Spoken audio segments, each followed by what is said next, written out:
नव नव audio video comedy आ लाइव प्रोग्राम सबसे पहले देखबा के लेल हमर यूट्यूब चैनल मैथिली दबंग के लाल बटन दबा कर सब्सक्राइब करू आहे घंटी के निशान जरूर। हार याबी गेलै सावन पूर्णिमा के दिनमा पूर्णिमा के दिनमा किनका के बांधम रेशम डोर किनका के बांधम रेशम डोर आर याबी गेलै सावन पूर्णिमा के दिनमा पूर्णिमा के दिनमा किनका के बांधब रेशम डोर किनका के बांधब रेशम डोर।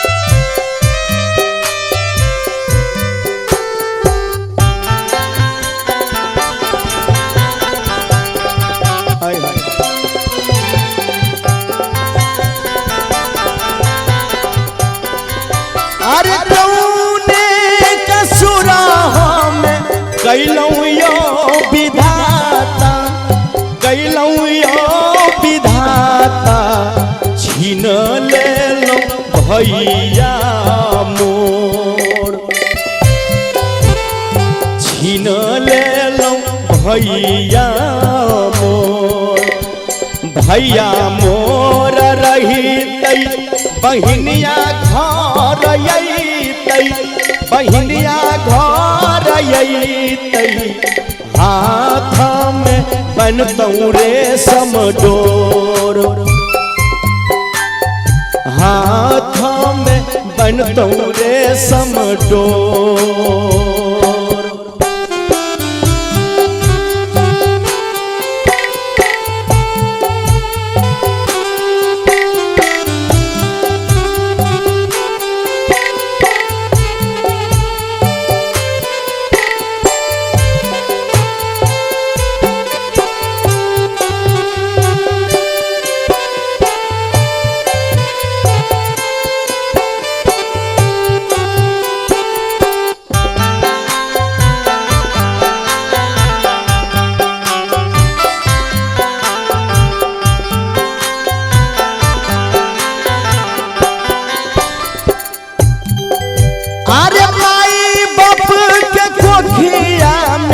भैया रे बहिनिया बेटा रे बेटिया विधाना कैलन बेजोर विधाना कैलन बेजोर। अरे सब के घरवा सुहावन लागे गे बहिना सुहावन लागे गे बहिना मोरा घर लागै सुनसान मोरा घर लागै सुनसान।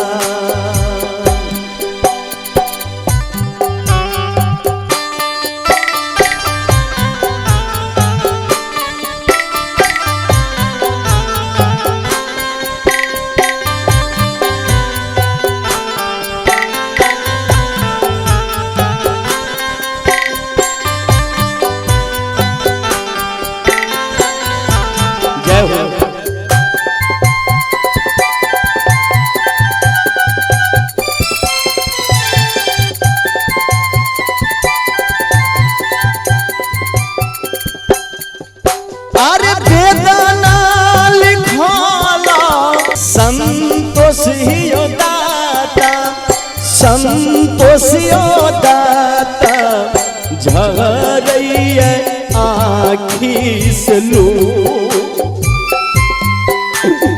झरैया से लो समाधान गाबी शंभु कहैया शंभु कहैया।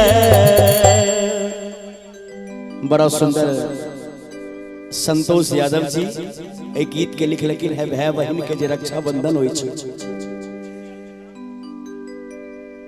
भाई बहन में कितने प्यार दुलार होई छै बहन कितने भाव से भाई के कहै छै।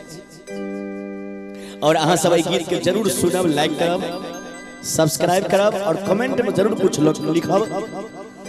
शंभु यादव ऑफिशियल और डीजे बालकृष्ण म्यूजिक पर जरूर अहाँ सब सुनब। आर बेदाना लिखल संतोष दाता संतोष भैया झरैया आखी से लो। अंत में जायज कर एक बार ताली बजा के सब आदमी समाधान गाबी कहैया यो शंभु कहैया यो शंभु के हो न भेलो कठोर के हो न भेलो या कठोर। आरया भी गेल सावन पूर्णिमा के दिनमा पूर्णिमा के दिनमा किनका के बांधब रे समडोर किनका के बांधब रे समडोर किनका के बांधब रे समडोर किनका के बांधब रे समडोर।